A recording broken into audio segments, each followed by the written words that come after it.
سلامونه د سپوږمۍ رادیو درنو اوریدونکو، وخت 3 بجې سوی د دې ساعت مهمو خبرونو ته ښه راغلاست.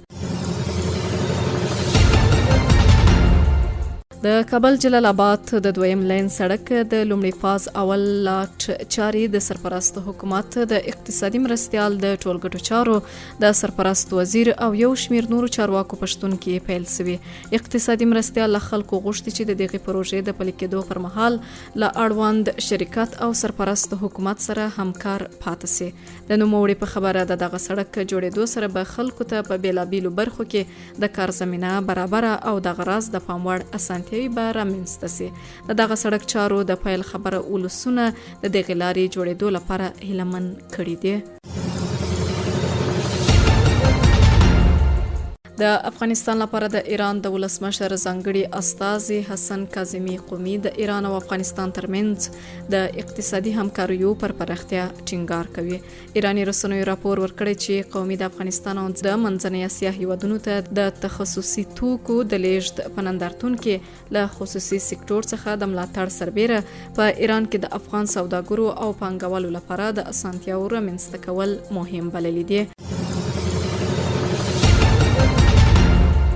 نوموړي ویلي هیواد یې غواړي چې د افغانستان د خصوصي برخې پانګوال د ایران په سترو پروژو کې پانګونې ته وهڅوي. قومي ویلي تهران او کابل کولی سي چې د چابهار بندر په پراخولو د شمال او سویل ختیځ او لویدیځ ترمنځ ګډ ټرانزیټي کریډور رامنځته کړي. هغه ویلي دغه موخې ته د رسیدو لپاره هڅه کوي چې د افغانستان د خصوصي برخې پانګوالو ته لازمي اسانتیاوي برابرې کړي. د نوموړي په خبره د افغانستان د اقتصاد غوړېدل د سیمې پر هیوادونو مثبت اغیز لرلی سي. په لوګر ولایت کې د یوې ټرافیکي پیښې له امله 6 کسانو ته مرګ ژوبله اوښتې ده. د دغه ولایت د امنیه قمندانۍ ویاند ویلي چې یاده پیښه د محمد اغې ولسوالۍ پل قندهاري سیمه کې رامنځته شوې ده. نوموړي ویلي چې یوې سره چې ډوله موټر یو لاس یې کراچوان وهلی. د امنیه قمندانۍ ویاند ویلي پیښه کې 5 کسان ټپیان شوي او لاسي کراچوان خپل ژوند بایللی دی. د یادې پیښې ټپیان نږدې روغتیايي مرکز ته لیږدول شوي دي.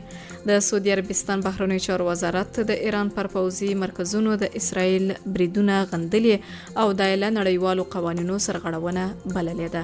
دغه وزارت په یوې خبرپاڼه کې له ټولو خواو غوښتي چې له زغم کار واخلي او د کړکېچ له پراختیا ډډه وکړي. سعودي عربستان د غرض له نړیوالې ټولنې او شکیلو هیوادونو غوښتي چې خپل مسؤلیت ادا او سیمه کې د نشټو پای ته رسولو لپاره هڅې وکړي.